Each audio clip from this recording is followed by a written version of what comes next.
Avec notre invité, nous allons nous intéresser au Bénin, première décision controversée de la Cour constitutionnelle.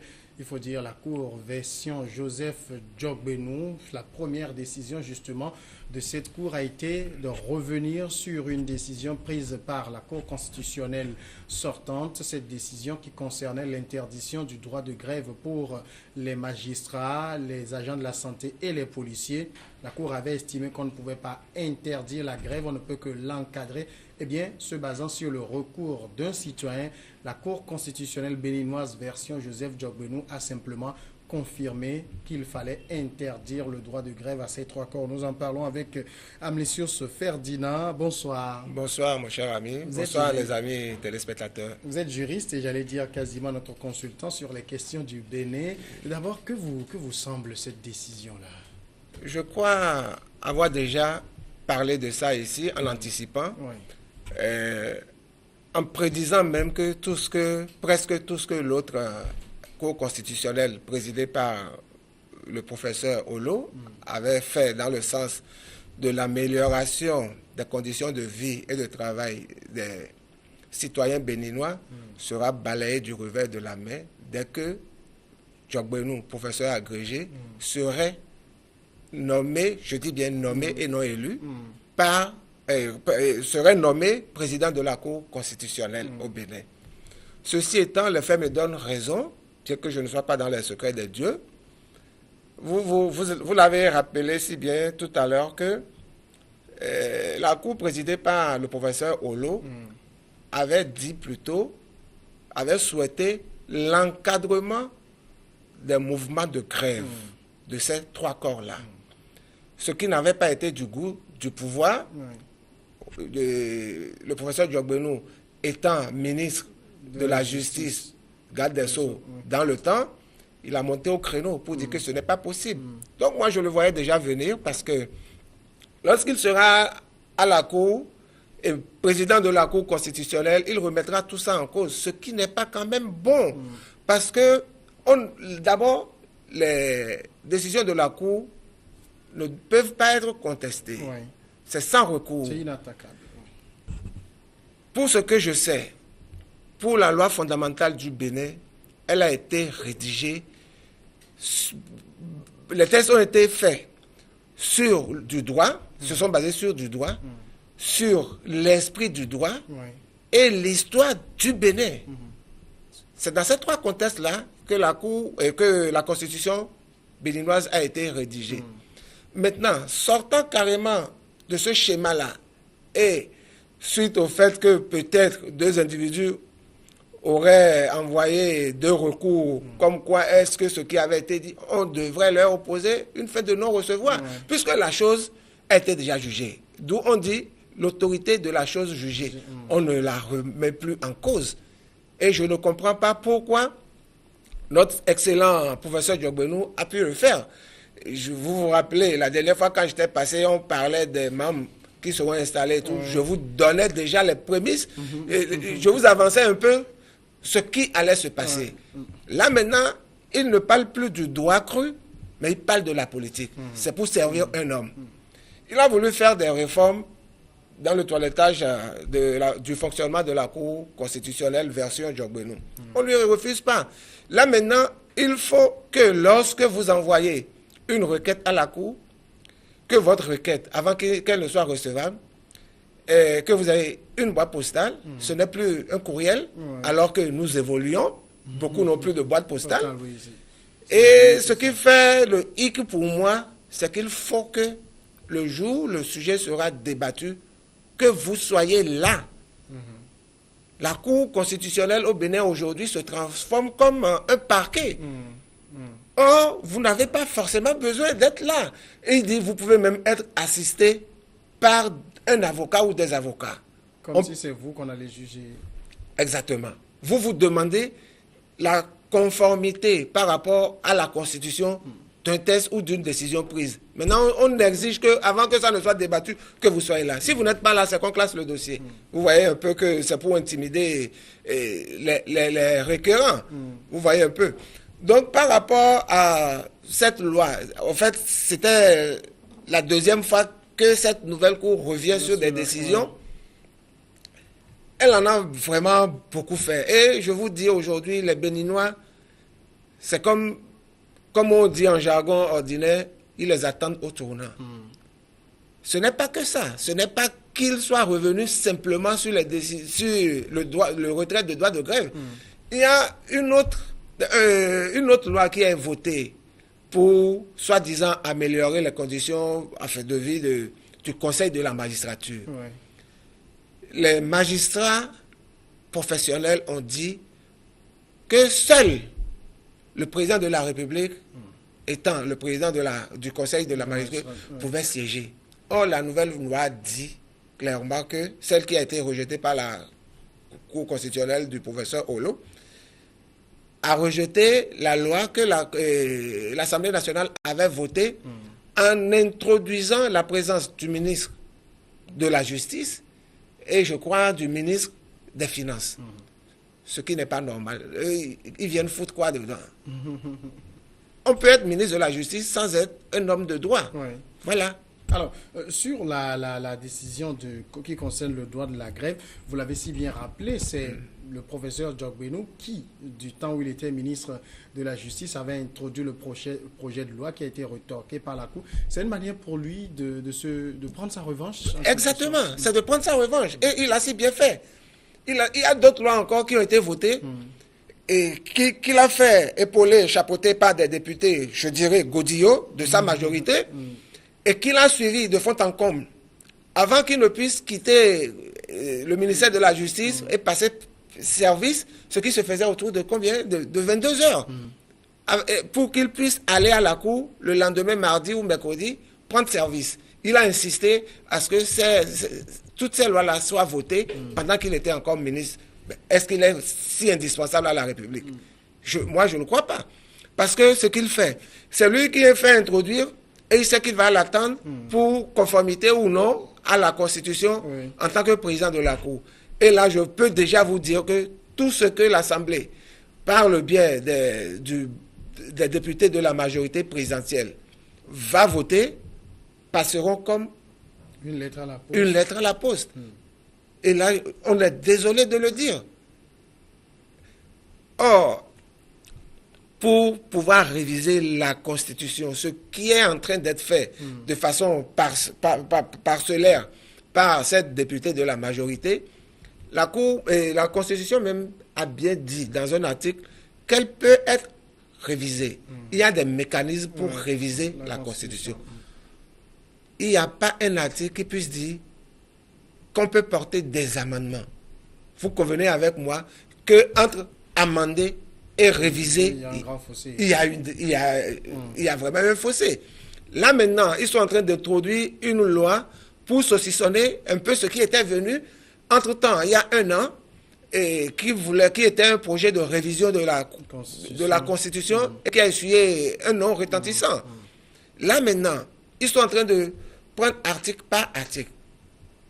Sous prétexte que c'est des amendements qu'ils veulent faire pour ces articles-là et les introduire. Or, la Cour dit la Constitution dit bien qu'il y a des articles qui ne peuvent être révisés que par consensus. Que par consensus. Si le consensus n'y est pas, c'est que tout est faux. Alors aujourd'hui, sur le projet sur le droit de la grève, c'est vrai qu'on pourra critiquer toutes les décisions, mais au fond, est-ce que ça ne se comprend pas quand les agents de la santé, quand les magistrats, quand les policiers se mettent en grève, on sent immédiatement la paralysie? Non. La Constitution qui a permis le droit de grève stipule dans un autre article que on peut faire des réquisitions. L'État fait des réquisitions à, je crois, 30% du personnel. Donc, tant qu'il y a cette manœuvre-là, mais je ne vois pas en quoi il peut avoir du désordre. Je ne vois pas en quoi ça peut si tant déranger. Vous comprenez?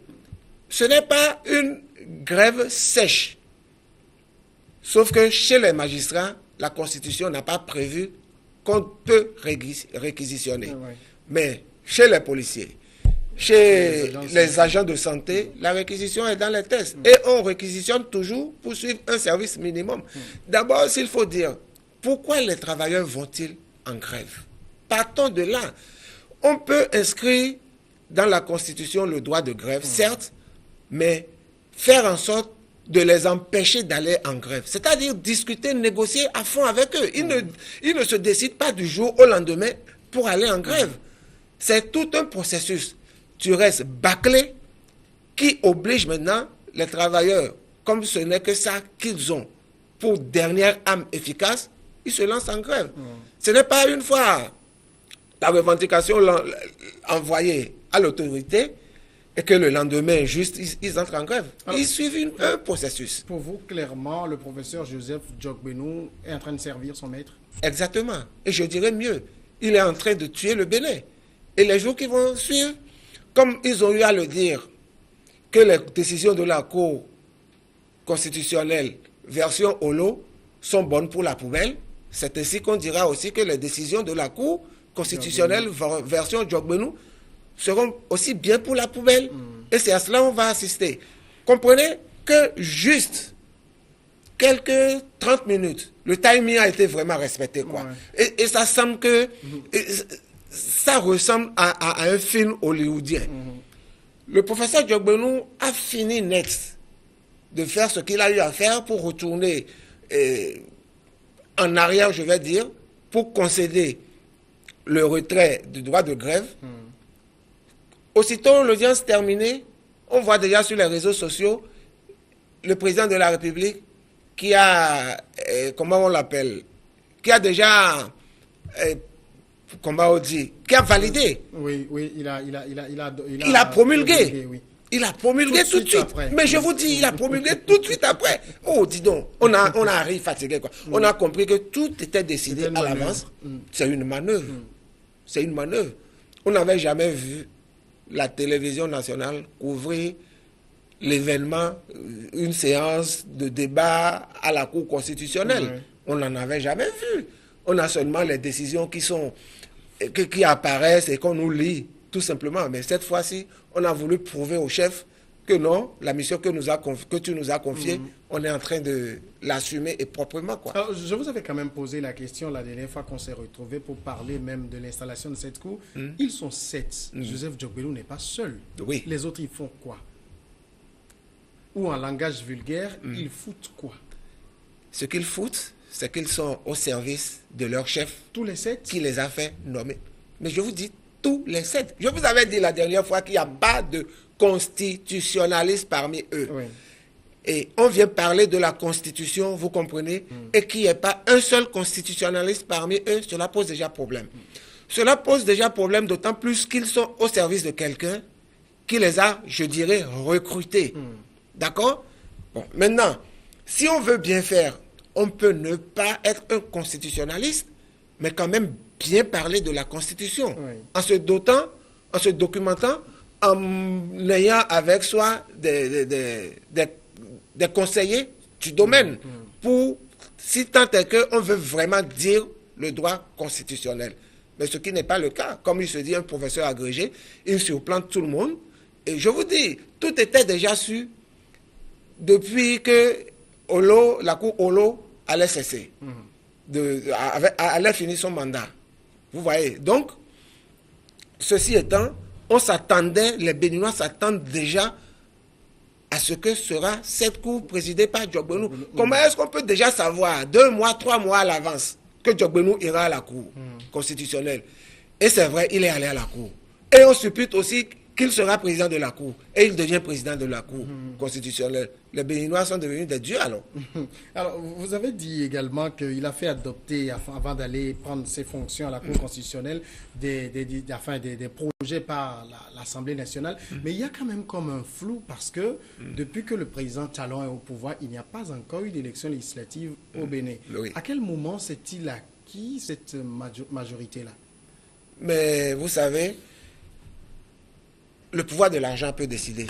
Parce qu'on a vu, c'est sous le président Yahibouni qu'il y a eu les législatives, et Yahibouni avait quand même une bonne marge, les députés FCBE étaient quand même importants, et les autres, et on s'est dit, on avait une assemblée qui ballottait plus ou moins. Il n'y avait pas une majorité nette dégagée pour Yaya Boni. Comment est-ce que Talon réussit ce coup de maître-là? Est-ce qu'il a réussi vraiment un coup de maître? Si ce n'est pas le ventre de cette députée affamée-là, qui se sont... les députés béninois ne sont pas bien payés? Ils sont à 1,5 million, je crois. C'est beaucoup. Oui, mais ils aiment vivre au-dessus de leurs moyens. En plus, ils disent qu'avec ça, ils entretiennent leur électorat. Donc, et que d'ailleurs, c'est très peu. Et qu'il faille réviser ça à la hausse. Bon, le Bénin étant ce qu'il est, tous les mois, depuis, je crois, 12 mois, que le président Talon est aux affaires, certes, depuis 2 ans et demi qu'il est aux affaires, mais depuis 12 mois, le Bénin n'a cesse d'aller sur les trucs là de le mois pour les emprunts obligataires. Parce que quoi, pour dire clairement, on manque d'argent au Bénin. Pour payer les fonctionnaires, c'est un problème. Le Bénin, le Togo aussi fait des emprunts obligataires. Donc tous les mois, la plupart des pays sont dans le même, tous les mois, et on ne nous dit même pas ce à quoi c'est destiné. C'est destiné. Comprenez? On ne dit même pas ce à quoi c'est destiné. Non, tout ce qui se fait aujourd'hui, un Béninois qui sait lire la politique aujourd'hui peut déjà prévoir de quoi demain retourne avec ce gouvernement. Vous avez posé une question tout à l'heure. Oui. Cette majorité-là, c'était tout simplement parce que Yaya Boni n'était plus candidat à rien. Et c'est celui-là qui était son premier ministre, Zissou, qui est un métis. C'est tout simplement ça qui a été... ce qui a dérangé son élection. Il n'a pas trouvé le bon candidat, c'est ça? On peut le dire. Sinon, il est... Franchement, vous interrogez les Béninois aujourd'hui, ils regrettent fortement, dans leur âme, l'élection du président Talon. Ils se disent aujourd'hui que vraiment, on nous a floués, on nous a fait ci, c'est parce qu'on nous a promis. Est-ce qu'il n'y a que du mauvais en Talon? Il n'y a pas que du mauvais. Mais vous savez, vous êtes élu pour faire du bien. Oui. Lorsque vous posez un mauvais pas, c'est ça qu'on vous rappelle. Figurez-vous, l'enseignant qui fait apprendre à ses élèves la table de multiplication de 9, il recopie 9 fois 0, 9 fois 1, 9 fois 2, 9 fois 3, etc. Toutes ces réponses-là, presque, étaient justes. Mais là où il fallait écrire 9 fois 2 égale 18, l'enseignant écrit 9 fois 2 égale 16. Mais c'est ça que les enfants sont allés dire aux parents. Oui. Et vous savez, il a écrit 9 fois. Est-ce que les autres... Ça peut être une excuse. Vous comprenez? Vous êtes élu pour conduire à bon port votre peuple. Mais lorsque vous dégamez, comprenez que on ne peut que vous rappeler ça. On ne parle pas du train qui arrive à l'heure à la gare. C'est le train qui est en retard. On nous le dit souvent à l'école de journalisme. Voilà. Mais est-ce que ce que Talon fait est différent de ce qu'il a dit pendant sa campagne? Il a promis beaucoup de réformes. Est-ce que ce n'est pas ce qu'il est en train de faire aussi? Quelle réforme institutionnelle peut-on faire sans inclure celui à qui doit profiter cette réforme? Est-ce qu'on peut faire votre bien, votre bonheur, sans vous demander ce que vous voulez, au fait, ce que on ne peut pas imaginer. Toutes les réformes que le monsieur l'a fait... La Constitution lui donne le droit de nommer qui il veut, où il veut. Ce n'est pas que nommer. On n'a pas interdit, on ne lui a pas interdit de nommer. Mais que les réformes, qu'on associe les secteurs dans lesquels les réformes doivent être faites. Qu'on les interroge. On ne peut pas être cloué dans un bureau climatisé dans les 4 murs et dire, voilà, c'est ce que j'ai envie de faire. Et c'est ça qui doit passer. Il n'est pas plus intelligent que tous les Béninois. C'est vrai, mais c'est lui le président de la République. Mais oui, mais il faut quand même demander. Lui, le président de la République, vous pensez que Fort, il fait ça? Vous pensez que pour faire les réformes, Fort s'assoit dans son fauteuil? Vous pensez que le débat sur Fort et son on vous dira, on fera une litanie là-dessus. Oui, mais beaucoup pour ce qui est son administration en noir. Hein. Pour ce qui est d'une fonction pareille, on a quand même des conseillers. Une réforme ne se fait pas à la volée. Le président béninois d'aujourd'hui a quel mécanisme pour consulter? Ce n'est pas comme en Suisse où on fait un référendum pour un oui ou un non. Dans nos pays, on ne consulte pas. Et la seule manière de consulter le peuple, c'est le référendum. Oui, on n'a pas besoin de consulter tout le peuple, forcément. Vous voulez effectuer des réformes dans le secteur sanitaire, par exemple. Pourquoi ne pas associer les gens de ce secteur-là? Mais on voit, c'est vrai que nous on le voit de loin, On ne les a pas associés. Salon qui discutent avec des syndicalistes, qui Il n'a discutent pas quand discuté. il y a des mouvements, quand il y a des mouvements d'humeur, il est là, il échange. Vous avez suivi ça sur quelle télé? Je vous rappelle que beaucoup d'autres pays envient cela, souhaitent voir le président faire cet exercice-là. Lequel? D'aller à la rencontre des syndicats, Non, de discuter il a avec juste eux, de poser les problèmes. Il a juste fait pendant que le torchon brûlait. Il l'a pas fait parce qu'il veut leur communiquer ce qu'il a envie de faire. Ce n'est pas de ça il s'agit. Mais dites-moi, tout ce qu'on a eu à faire, l'évaluation du système sanitaire au Bénin et tout, c'est consigné quelque part. Est-ce que quelqu'un a vu de quoi cela retourne? Si ce n'est pas campé dans une salle à la présidence de la République. Et c'est comme ça dans tous les secteurs. Les réformes au port, lorsqu'on nous a amené les Belges, aujourd'hui on parle du port béninois, le port belgo-béninois. Non, belge, dirigé par des Belges au Bénin. C'est comme ça qu'on appelle le port autonome de Cotonou aujourd'hui. Toute la nomenclature dirigeante, c'est que des Belges. Demandez-moi combien ils gagnent, je vous dispense de ça. Mais on pouvait mieux faire. On pouvait associer les acteurs portuaires à ces réformes-là. Qu'est-ce que ça va nous coûter? Qu'est-ce qu'ils vont nous produire en plus? Si on fait la différence, on peut accepter. Mais le fait, même qu'on ne nous dise rien, est suspect. Vous comprenez? Lorsqu'on ne communique pas sur ce que l'on fait faire ou ce que l'on fait, cela est sujet forcément à des suspicions, à des mauvaises interprétations et peut-être à de l'intoxication. Les gens vont imaginer ce qu'ils veulent. Monsieur Ferdinand, est-ce que vous avez des craintes pour la démocratie béninoise? Ah, fortement. J'ai trop de craintes pour la démocratie béninoise. Et cette crainte-là est justifiée. La dernière fois, le président Nicéphore Soglo, l'ancien président Nicéphore Soglo, Yahi Boni, Sébastien Adjavon. Quand je parle de la dernière fois, c'est juste la semaine dernière, lorsqu'ils ont fait leur histoire de je ne sais quoi là, lorsqu'ils ont revu et ramené le droit de grève, ils ont eu à tenir une conférence de presse. Et dans cette conférence de presse-là, c'est oh là là, c'est vraiment, je ne sais même pas comment qualifier. On va carrément dans le décor si cette cour constitutionnelle, si cette politique-là au Bénin continue. Je peux déjà vous dire, ils sont en train de vouloir coupler les élections parce qu'on dit qu'il y a trop d'élections au Bénin. Et qu'on veuille faire toutes les élections dans la même année. Avant de faire ça, il faut forcément réviser la Constitution. Ce qu'ils ne veulent pas. Et par là, ils passent par des amendements. Ils veulent ajuster le mandat présidentiel, qui est déjà de 5 ans, ramener le mandat des députés, qui est de 4 ans, à 5 ans, et voir s'ils peuvent aussi coupler avec les locales et municipales. Mais non, la démocratie a un prix. La démocratie a un prix, forcément. On peut faire autrement les élections aussi. Monsieur Ferdinand, merci d'être passé répondre à mes questions. Il y a quand même plus à dire, mais comme c'est le temps à la télé, ok, on pourra revenir sur d'autres questions.